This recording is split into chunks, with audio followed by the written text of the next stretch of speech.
وعن ابن مسعود رضي الله عنه قال قال رسول الله صلى الله عليه وسلم إذا كنتم ثلاثة فلا يتنادى اثنان دون الآخر حتى تختلطوا بالناس من أجل أن ذلك يحزنه. متفق عليه واللفظ لمسلم. هذه الأحاديث كلها تتعلق بالآداب الشرعية التي أراد المؤلف بيانها في هذا الباب. الأول فيما يتعلق بالاختلاط والمناجاة، بين صلى الله عليه وسلم أنه لا يجوز للثلاثة إذا كانوا فيه. الحمد لله رب العالمين، والصلاة والسلام على أشرف الأنبياء وسيد المرسلين نبينا محمد وعلى آله وصحبه أجمعين. أما بعد، فسبحانك اللهم لا علم لنا إلا ما علمتنا إنك أنت العليم الحكيم. اللهم علمنا ما ينفعنا وانفعنا بما علمتنا وزدنا علما نافعا وعملا صالحا يا رب العالمين.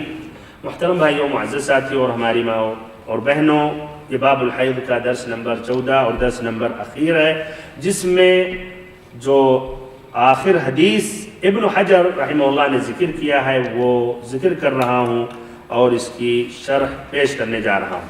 وعن ام سلمة رضی اللہ عنہ قالت كانت النفساء تقعد في عهد رسول الله صلى الله عليه وسلم بعد نفاسها 40. رواه الخمسة إلا النسائي واللفظ لأبي داود وفي لفظ له ولم يأمرها النبي صلى الله عليه وسلم بقضاء صلاة النفاس وصححه الحاكم. حدیث کا ترجمہ حضرت ام سلمہ رضی اللہ عنہ سے روایت ہے کہ عہد رسالت میں عورتیں بچے کی ولادت کے بعد، یہ حدیث مرفوع ہے حکمن یا صراحتاً؟ حکمن. عہد رسالت میں عورتیں بچے کی ولادت کے بعد 40 روز تک بیٹھی رہتی تھی، یعنی نماز روزہ ترک کر دیتی تھی، نماز روزے سے بیٹھی رہتی تھی. اسے نسائی کے علاوہ پانچوں نے روایت کیا ہے اور الفاظ ابو داود کے ہیں. اور اس کی ایک اور روایت میں ہے کہ نبی صلی اللہ علیہ وسلم نے ایام نفاس میں چھوٹی ہوئی نمازوں کی قضا دینے کا حکم نہیں دیا. چھوٹی ہوئی نماز، جو نمازیں چھوٹ گئی ہیں، ان نمازوں کی قضا دینے کا حکم نہیں دیا. اسے حاکم نے صحیح قرار دیا. حدیث کی تخریج پانچوں نے روایت کیا سوائے ابو داؤد یا سوائے نسائی. پانچوں سے مراد کون ہے؟ کتب ستہ میں بخاری مسلم کے علاوہ 4 اور احمد. تو 5 سے مراد ہوئے امام احمد، ابو داؤد، ترمذی، نسائی، ابن ماجہ، لیکن ادھر نسائی نہیں روایت کرتے ہیں. تو اس طرح احمد، ابو داؤد، ترمذی، ابن ماجہ. ابو داؤد نے روایت کی ہے اپنی کتاب السنن پیج نمبر 56 حدیث نمبر 311 کتاب الطہارہ باب ما جاء فی وقت النفساء. ترمذی نے پیج نمبر 38 حدیث نمبر 139 کتاب الطہارہ باب ما جاء فی کم تمکث النساء، باب ما جاء فی کم تمکث النفساء. ابن ماجہ پیج نمبر 92 حدیث نمبر 648. امام احمد مجلد 44 پیج نمبر 186. یہ تمام حضرات روایت کرتے ہیں. دیکھیے پہلے دائیں طرف دیکھیں، پہلا جو سند ہے اس طریق سے روایت کرتے ہیں علی ابن عبداللہ سے، جو روایت کرتے ہیں ابو سہل کثیر ابن زیاد سے، جو روایت کرتے ہیں مسا الازدیہ، یہ نام پہلی بار سن رہے ہوں گے، مسا الازدیہ، جو روایت کرتی ہیں ام سلمہ رضی اللہ عنہا سے. اور یہ لفظ جو ابن حجر رحمہ اللہ نے بیان کیا ہے وہ کس کا لفظ ہے؟ ابو داؤد کا. لیکن مطبوع میں، یعنی ابھی سنن ابی داؤد اگر کھولیں گے تو اس میں آتا ہے 40 یومن او لیلہ، 40 یومن او لیلہ، جبکہ ادھر کیا لفظ ہے ابن حجر نے جو ذکر کیا 40 بس، آگے لیلہ یوم نہیں ذکر کیا. جبکہ ابو داؤد میں مطبوع میں کیا ہے 40 لیلہ یومن او لیلہ. اور کچھ نسخ میں بلوغ المرام کے کچھ نسخوں میں ہے 40 جس طرح یہاں، اور کچھ نسخوں میں ہے 40 یوما. یہ بھائیو تخریج ہو گئی. اسی حدیث کا ایک دوسرا طریق وہ ابو داؤد نے روایت کی ہے اسی باب میں، وہی جو ذکر کیا گیا کتاب الطہارہ باب ما جاء فی وقت النفساء، وہی پیج نمبر 56، لیکن حدیث نمبر 311 یہ ہے اور یہ 312. اور الحاکم نے اپنی کتاب المستدرک میں مجلد 1 پیج نمبر 282 کس طریق سے یونس ابن نافع سے وہ روایت کس سے کر رہے ہیں؟ ابو سہل کثیر بن زیاد، مقارنہ کرتے رہیے پہلے سند سے. پھر وہ روایت کس سے کر رہے ہیں؟ مصع الازدیہ. وہ روایت کس سے کر رہے ہیں؟ ام سلمہ سے. تو اسناد ایک ہے نا. اس کا معنی مطلب کیا ہوا کہ شیخ ایک ہے، مدار اس کو کہا جاتا ہے، مدار جہاں سب جا کے جمع ہو جاتے ہیں، اکٹھا ہو جاتے ہیں، سند ایک ہو جاتی ہے. تو مدار ابو سہل کثیر بن زیاد اور ان سے دو نے روایت کی ہے کہ نہیں؟ ایک علی ابن عبد الاعلی اور ایک یونس ابن نافع. علی ابن عبد الاعلی کی روایت میں نے بیان کر دی اور یہ دوسری روایت بیان کر رہا ہوں جو یونس ابن نافع کی ہے. اس کے لفظ پر غور کریں، ادھر توجہ چاہ رہا ہوں ابھی. کہتی ہے مصع، یہ جو اس طریق سے مروی اس میں آتا ہے کہ میں نے حج کیا تو ام سلمہ رضی اللہ عنہا سے میں نے ملاقات کی اور ان سے میں نے کہا کہ اے ام المؤمنین، سمرہ ابن جندب یہ تو عورتوں کو حکم دیتے ہیں کہ حیض کی جو نمازیں، حیض کے ایام میں جو نمازیں چھوٹ گئی وہ قضا کر لیں. تو اس پر ام سلمہ رضی اللہ عنہا نے کہا لا یقضین، وہ قضا نہیں کریں گی نمازیں. کانت المرأة من نساء النبی. اس کے بعد غور کریں اور دیکھیں اس میں اور اس میں کیا فرق ہے. یہ روایت جو ابن حجر نے ذکر کیا، کیا کہہ رہی ہیں اب ام سلمہ؟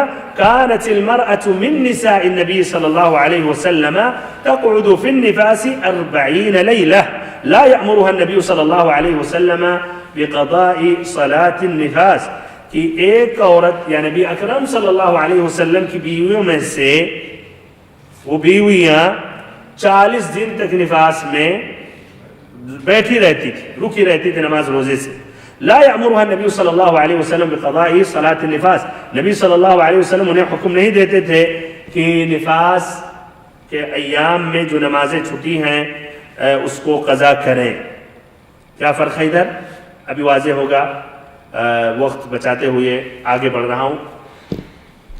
اب اس طرح یہ حدیث پھر سے ایک مرتبہ مدار ابو سہل کثیر بن زیاد پر ہے. روایت دو کرنے والے ایک علی ابن عبد الاعلی اور ایک دوسرے یونس ابن نافع ہیں. علی ابن عبد الاعلی جو ہے اختصاراً یہ راوی ثقہ ہے. علی ابن کون؟ علی ابن عبد الاعلی، یہ ثقہ. چلیے اہل علم کا نصوص چھوڑ دیتا ہوں، آگے بڑھتا ہوں. یونس بن نافع جو ہیں ان کے بارے میں کلام ہے. ابن ابی حاتم نے ان کا تذکرہ کیا اپنی کتاب الجرح والتعدیل میں، لیکن ان کے بارے میں کچھ بھی نہیں ذکر کیا کہ ثقہ ہے یا ضعیف ہے. خاموشی اختیاختیار کر لی تو اس کا معنی مطلب کیا ہے؟ ثقہ نہیں ہے کہ نہیں؟ خاموشی وہی یعنی مجہول مثلا ہو جائیں گے. ابن حبان نے الثقات میں ذکر کیا لیکن کہا یخطئو، ان سے غلطیاں ہوتی رہتی ہیں. تو اس طرح یونس ابن نافع ضعیف ہیں اور علی ابن عبد الاعلی ثقہ ہیں. یہ جاننا ضروری ہے دونوں، اس لیے کہ ابھی اس کی وضاحت کر رہا ہوں. اب یہ حدیث بھائیو صحیح ہے یا ضعیف ہے؟ اس حدیث کے بارے میں اختلاف ہے. کچھ اہل علم نے صحیح قرار دیا، کچھ اہل علم نے ضعیف قرار دیا. جنہوں نے ضعیف قرار دیا انہوں نے 2 علہ بیان کیا. حدیث صحیح ہونے کے لیے 5 شرطیں ہیں. پانچویں شرط کیا ہے کہ حدیث میں کوئی علہ نہ ہو، کوئی ایسا وجہ نہ ہو، کوئی ایسا سبب نہ ہو جس کی وجہ سے حدیث کو ضعیف قرار دیا جائے یا حدیث کو رد کیا جائے. تو 2 علہ بیان کرتے ہیں. پہلا علہ بیان کرتے ہیں کہ متن میں نکارہ، متن منکر ہے، متن اور شریعت کے جو اور مسائل ہیں احادیث اس کی اس میں مخالفت ہے، یا کچھ واضح چیز کی مخالفت ہے یا بنیادی چیز سے ٹکرا رہی ہے بات. وہ کس طرح؟ اختصاراً یہ کئی اہل علم نے ذکر کیا. ابن القطان نے، ابن رجب نے، مثلا ابن رجب نے یہ ذکر کیا. آپ بھائیو کہاں نکارت ہے متن میں؟ پھر سے مطلب دہرا رہا ہوں. ام سلمہ کہتی ہیں کہ نبی اکرم صلی اللہ علیہ وسلم کی بیویوں میں سے جب کوئی نفاس میں ہوتی تھی تو 40 دن تک نماز نہیں پڑھتی تھی، آپ پھر قضا کرنے کا حکم نہیں دیتے تھے. کہاں ادھر عجیب لگ رہی بات، کہاں ٹکرا رہی ہے؟ کچھ بیویوں کا ذکر آ رہا ہے، بیویوں کا ذکر آ رہا ہے. ادھر رک جاتے ہیں. بیویاں آپ صلی اللہ علیہ وسلم کی ہجرت کے بعد کہیے کوئی بیویاں بچے ہوئے ان بیویوں سے تاکہ نفاس کی مدت سے گزرے. ہاں تو ادھر وہ کہہ رہے ہیں خدیجہ کے علاوہ یا نماز فرض ہونے کے بعد، اس طرح کہ نماز فرض ہونے کے بعد کوئی بھی ازواج مطہرات میں سے نہیں آتا کہ بچے پیدا ہوئے. ماریہ جو تو لونڈی تھی، اور خدیجہ رضی اللہ عنہا کا انتقال ہوا نماز فرض ہونے سے پہلے، اس لیے ان کے خدیجہ رضی اللہ عنہا کا انتقال، پھر ان کے چچا کے انتقال ہونے کے بعد اسراء اور معراج کا واقعہ پیش آیا. وہ اللہ تعالیٰ یعنی تسلی دینے کے لیے، المہم تو اس میں فرض ہوا، تو خدیجہ پہلے انتقال ہو گئی رضی اللہ عنہا. تو یہ اس میں کہتے ہیں منکر ہے، یہ کون سی بات، کہاں ازواج مطہرات پر نفاس یہ کیفیت لاحق ہوئی. اچھا بہرحال اس کا جواب بھی دیا جنہوں نے صحیح قرار دیا کہ حضرت ہاں شجرہ پر دیکھیں، یونس ابن کون ہے؟ یونس ابن نافع کی روایت میں آتا ہے یہ، لیکن علی بن عبد الاعلی کی روایت میں تو نہیں آتا ہے، تو اس کو آپ ضعیف قرار دیں، اس کو صحیح کر لیں. اور دوسرا جواب دیتے ہیں ارے مراد تھوڑی کی انہی کی بیویاں، مراد یعنی بیویوں کے قریبی رشتے دار یا لونڈیاں. اس اعتبار سے یہ علہ جو آپ نے ذکر کیا حدیث رد کرنے کے لیے علہ صحیح نہیں ہے. تو یہ پہلا جو علہ اور اس کا جواب. دوسرا علہ، ہاں اس میں کیا رائے ہے، کون سا راوی میں کلام ہوگا؟ نہیں، یونس بن نافع تو کلام ہو گیا ان کی روایت. اچھا تو اس کو رد کر دیں گے تو اس میں ہاں مسا الازدیہ. دیکھیں بھائی وہ قاعدہ ہے عورتوں میں، کوئی بھی عورت روات الحدیث میں کوئی بھی عورت کو ضعیف رتبہ نہیں ملا ہے کہ ضعیف ہے یا کذابہ ہے وضاعہ ہے، لیکن جہالت کی وجہ سے اس کی حدیث کو رد کیا گیا ہے. تو یہ مسا جو ہے اس کے بارے میں اہل علم نے ذکر کیا اختصاراً کہ یہ کیا ہے، مجھولہ ہے. ابن القطان نے یہ ذکر کیا کہ ان کی کنیت تو ام بسہ ہے، ان کی حال کیفیت نہیں معلوم ہے ثقہ ہے یا ضعیف ہے، اور صرف اسی ایک حدیث میں ان کا نام آتا ہے، جس طرح کہ ترمذی نے کتاب العلل میں ذکر کیا، اور ابن حزم نے، الذہبی نے، الحافظ نے میزان الاعتدال میں ذکر کیا کہ یہ مجہول ہے. بہرحال خلاصہ کلام، اس لیے بات لمبی نہیں ہو، کچھ اہل علم نے دفاع کرنے کی کوشش کی ہے اور کہا ہے کہ نہیں، امام بخاری نے بھی اس حدیث کو یعنی صحیح قرار دیا اپنی کتاب میں، انہوں نے نہیں روایت کی ہے، لیکن کہتے ہیں اس میں بھی محل نقاش ہے، اور کہتے ہیں امام بخاری نے مسا کی تعریف کی ہے، یہ بھی حقیقت میں ثابت نہیں ہے واضح طور پر. تو خلاصہ کلام کچھ اہل علم نے اس حدیث کو حسن قرار دیا ہے جس طرح کی النووی نے، لیکن واللہ اعلم اقرب الى الصواب، سند کے اعتبار سے یہ حدیث ضعیف ہے. کیوں ضعیف ہے؟ اس لیے کہ مسا الازدیہ یہ مجہولہ ہیں، لیکن اس حدیث کے اور بھی شواہد ملتے ہیں، جس طرح کہ ابن عباس رضی اللہ عنہما سے مروی ہے. ابن عباس رضی اللہ عنہما کا قول وہ آئے گا، وہ بھی ضعیف ہے، لیکن اس کے ساتھ اور اس کے ساتھ ایک قوت مل جاتی ہے. تو اس طرح اس حدیث پر عمل کیا جائے گا باذن اللہ عز و جل. اب اس حدیث سے جو الفاظ ہے جس کی وضاحت کی ضرورت، کانت النفساء، نفساء سے مراد کون ہے؟ ان عورتوں کو نفساء کہا جاتا ہے جن کو جو بچوں کو جنم دیتی ہیں یا بچے ہوتے ہیں اور پھر اس کے بعد نفاس کا خون جاری ہو جاتا ہے ولادت کے بعد، وہ عورت کے رحم سے یہ خون نکلتا ہے اور عموماً 40 روز تک خارج ہوتا رہتا ہے، عموماً 40 روز تک یہ خارج ہوتا رہتا ہے. النفساء النفاس سے لیا گیا ہے. نفاس سے مراد یعنی وہی جنم دے، بچہ پیدا کرنا. کیوں بچہ پیدا کرنے کو یہ نفاس کہا گیا ہے؟ اس لیے یہ نفاس تنفس سے لیا گیا ہے. والصبح اذا تنفس، اور تنفس سے مراد کیا ہوتا ہے؟ ظاہر ہونا، پھٹنا، نکلنا. تو اس لیے وہ بچے دانی یا کہیے ہاں جب اللہ کا مقررہ وقت ہوتا ہے تو بچے دانی وہ پھٹتی ہے اور بچہ اس سے نکلتا ہے. اور ایسے ہی نفست کہا جاتا ہے، اور نفست اس کی وضاحت ہو گئی. نفست حید کے لیے کچھ اہل علم نے کہا، اور نفست نفاس کے لیے، اور کچھ اہل علم نے کہا نفست دونوں کے لیے ہے. تو بہرحال یہ نفاس فقہا کہتے ہیں یہ جو رحم سے جو خون نکلتا ہے بچہ پیدا کرنے کے ساتھ یا بچہ پیدا کرنے کے بعد یا اس سے پہلے کچھ مدت 1 یا 2 دن پہلے، اگر وہ پل قربی بولتے ہیں، اگر وہ یعنی درد جو ابھرتا ہے وہ درد کے ساتھ اگر ہے تو اس خون کو کہتے ہیں جو بچہ پیدا ہونے کے بعد یا اس کے ساتھ یا اس سے 1-2 دن پہلے اگر وہ درد ابھرا اور شروع ہو گیا.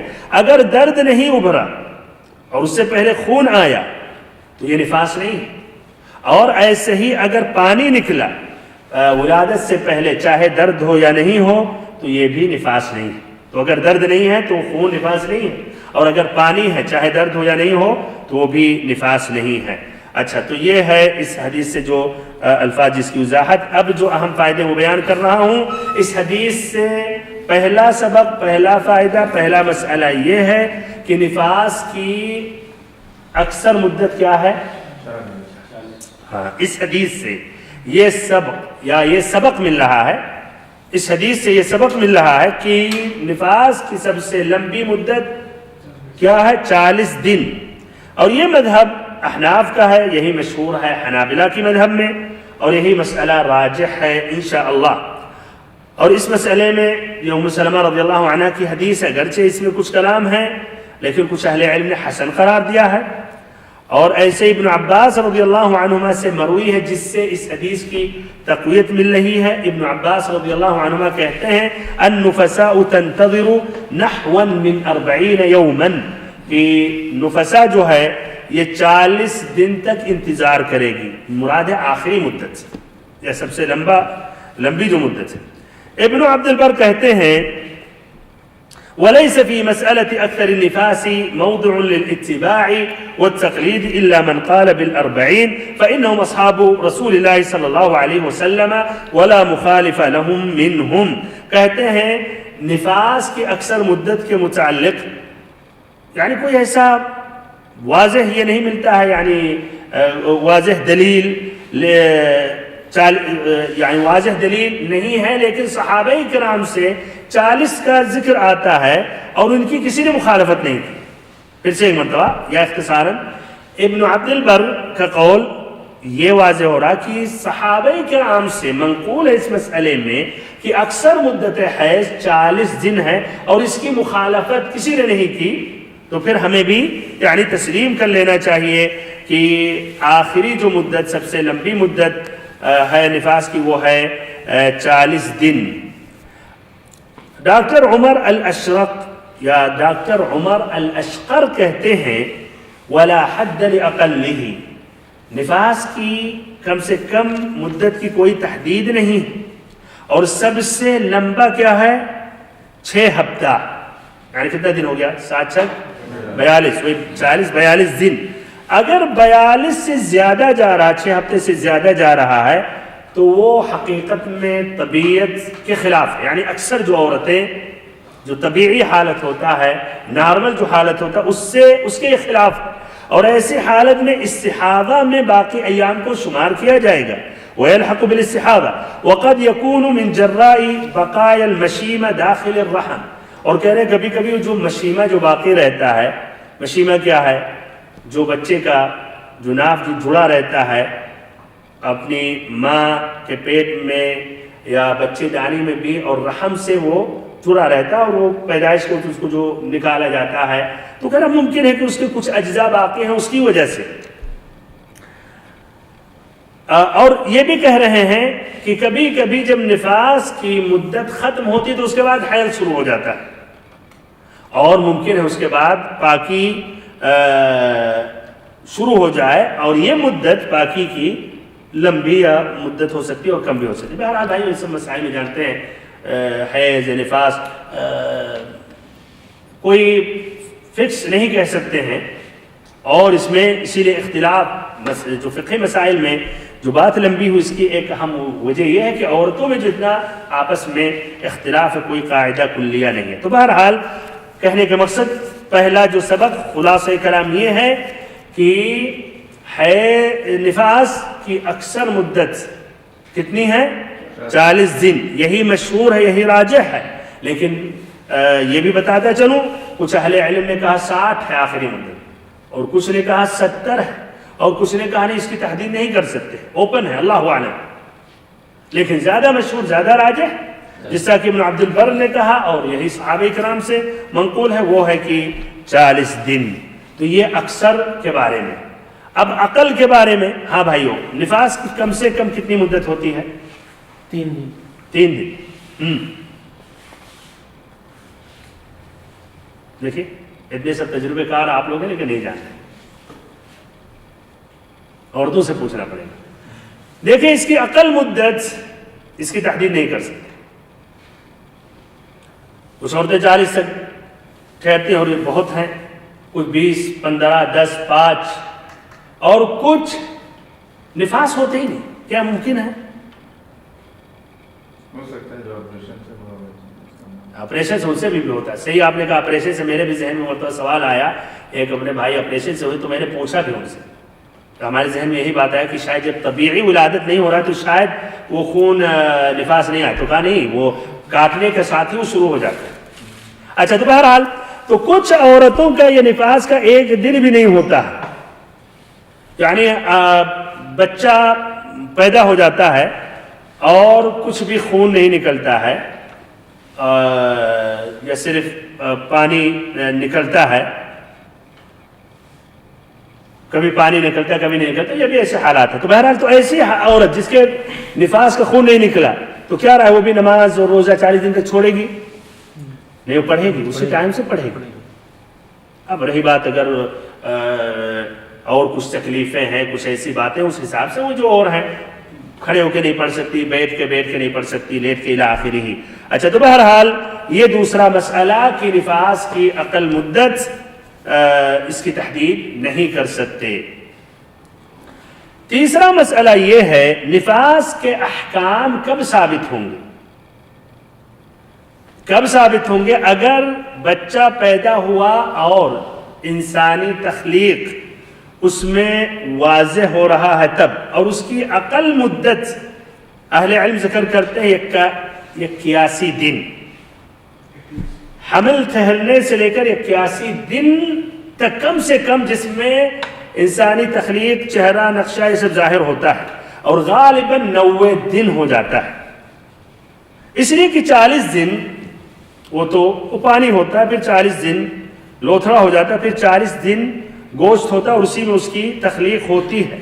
تو اگر کسی عورت نے جنین کو، بچے کو ساقط کیا، گر گیا اس سے 81 دن کے اندر، تو یہ دیکھا جائے گا، یا 81 دن پر تو دیکھا جائے کہ اس میں تخلیق ہے، انسانی تخلیق ہے یا نہیں. اس لیے ممکن ہے کہ تخلیق ہو، ممکن غیر تخلیق ہو، اور غالباً وہ 90 دن پر اس کی تخلیق ہوتی ہے، 90 دن حمل ٹھہرنے سے. اور کچھ اطباء ذکر کرتے ہیں کہ 4 مہینے سے پہلے اگر بچے کو ساقط کیا جا رہا ہے، گرایا جا رہا ہے، گرانے کے بھائی 2 بھی ناجائز اور جائز بھی، کبھی کبھی خطرے کی بات آتی ہے تو روح پھونکنے سے پہلے کچھ اہل علم کرتے ہیں کہ اس میں گرانے میں کوئی حرج نہیں ہے. المهم تو 4 مہینے کے اندر اگر اس کو بچے کو گرایا گیا تو کہتے ہیں یہ ولادت کی طرح یہ کیفیت نہیں ہوتی ہے، ولادت کی کیفیت نہیں ہوتی ہے. اس لیے کہ اس وقت وہ ڈاکٹر کہتے ہیں، اطباء کہتے ہیں، رحم کے اندر جو چیزیں ہوتی وہ بس باہر ہوتا ہے، یعنی وہ جو پردہ ہوتا ہے جس میں وہ جنین ہوتا ہے، اور خون سے وہ ظاہر بات ہے، خون سے سب جڑا رہتا ہے. تو کہتے ہیں یہ نفاس کی کیفیت نہیں ہوتی، ولادت کی کیفیت نہیں ہوتی ہے. لیکن 4تھے مہینے کے بعد وہ پردہ جو ہوتا ہے وہ پھٹتا ہے، اور اس سے پھر بچہ نکلتا ہے، اور پھر اس کے بعد وہ مشیمہ جس کا ذکر ہے، ناف جو اس سے جڑا ہوتا ہے، وہ تمام چیزیں. تو ادھر کہتے ہیں وہ نفاس کی کیفیت آ جاتی ہے، اور 4 مہینے سے پہلے نفاس کی کیفیت نہیں آتی ہے. بہرحال 4تھا مسئلہ یہ ہے اگر 40 دن سے زیادہ ایک خون آ رہا ہے اور جاری ہے تو کیا رائے ہے، یہ نفاس ہے یا نہیں؟ اگر کہا جائے کہ کچھ اہل علم نے کہا 7 دن تک ہے، تو یہ بھی اب اس قول کو اگر لیں گے تو آپ تو کہا جائے گا ممکن ہے 7 دن تک انتظار کر، 70 دن تک انتظار کر. لیکن ہم راجح قول جو صحابہ سے مروی اور حدیث بھی ہے، تو 40 کو ہم اگر پکڑ رہے ہیں، اور یہی پکڑنا چاہیے، تو 40 کے بعد جو خون آ رہا تو اس کو آپ کیا کہیں گے؟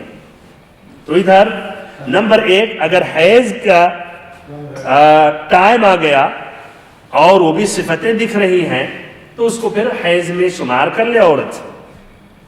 اسے یہ بھی اطباء ڈاکٹر ذکر کرتے ہیں کہ ممکن ہے نفاس ختم ہونے کے بعد ہی فوراً حیض آ جائے، ممکن ہے، پھر اس کے بعد منقطع ہو سکتا ہے۔ اچھا اگر حیض میں بھی شامل کر لیا گیا، اس کے بعد بھی مستمر 7 دن مزید، یعنی 47 دن ہو گئے، تو پھر اس کو استحاضہ، اور استحاضہ کا پھر وہی احکام ہے جو پہلے ذکر کیا گیا، یعنی ہاں اب اگر اس کو مان لیا حیض کے بعد آیا استحاضہ تو پھر وہ نماز پڑھے گی اور روزہ رکھے گی الی آخرہ۔ آخری فائدہ، فائدہ نمبر اس کو 5 کہہ سکتے ہیں، حدیث سے ماخوذ نہیں ہے لیکن یہ اضافی فائدہ ہے۔ حائضہ کا جس طرح احکام ہے وہی احکام نفسا کے لیے بھی ہے، وہ عورت جسے نفاس کا خون جس سے جاری ہے وہی احکام ہے، تو جو چیزیں حرام ہے اس کے لیے بھی حرام ہے، جو چیز جائز ہے اس کے لیے بھی جائز ہے، جو چیز جائز واجب ہے یہ بھی اس کے لیے واجب ہے، اور جو چیز مکروہ ہے اس کے لیے بھی مکروہ ہے۔ اس طرح اس حدیث کے متعلق بات مکمل ہو گئی، ساتھ ساتھ یہ باب الحیض بھی مکمل ہو گیا۔ اگر اللہ رب العزت نے چاہا تو ہماری ملاقات آپ سبھی سے ہوتی رہے گی۔ دوسرا جو کتاب ہے بلوغ المرام کا کتاب الصلاۃ میں، اور سب سے پہلا جو باب ہے باب المواقیت، یعنی نماز کا جو ٹائم اور اوقات ہے، اس کے متعلق اللہ تعالیٰ سے آخر میں دعا کرتا ہوں کہ اللہ تعالیٰ ہم سبھی کو علم نافع عطا کرے اور ہم سبھی کو صراط مستقیم پر چلائے۔ وصلی اللہ وسلم وبارک وانعم علی عبدک ورسولک محمد۔